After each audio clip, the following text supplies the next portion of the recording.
This is the Lone Crater YouTube. We hope this video helps. In this video, I will explain how to fix Roblox not working on Microsoft Store. First, let's start with some crucial initial checks. Please ensure your internet connection is stable. A weak signal can often be the culprit. Next, take a moment to confirm that your Windows operating system has all the latest updates installed. Finally, verify the Microsoft Store itself is running properly before we dive into specific Roblox solutions. These steps can often resolve many common problems. If initial checks didn't work, our next step is to repair or reset the Roblox app data. Begin by opening your Windows settings, then click on Apps and select Apps and Features.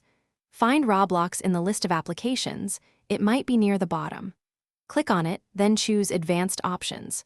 From there, you will see buttons to either repair or reset the application. Try Repair first, then Reset if that doesn't solve it. Should repairing not resolve the issue, a full reinstallation is often effective.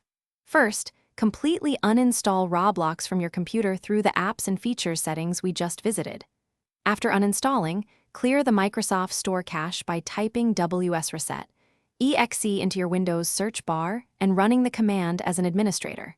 This process takes about 10 to 15 seconds. Once complete, reopen the Microsoft Store and reinstall Roblox anew. This often clears deep-seated problems.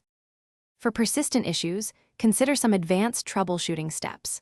Temporarily disable any third-party antivirus software or firewall you might have running, as they can sometimes interfere.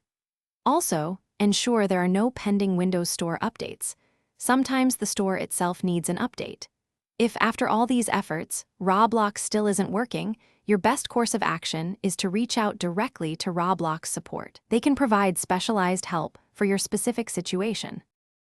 Thanks for watching. Consider subscribing if we helped you.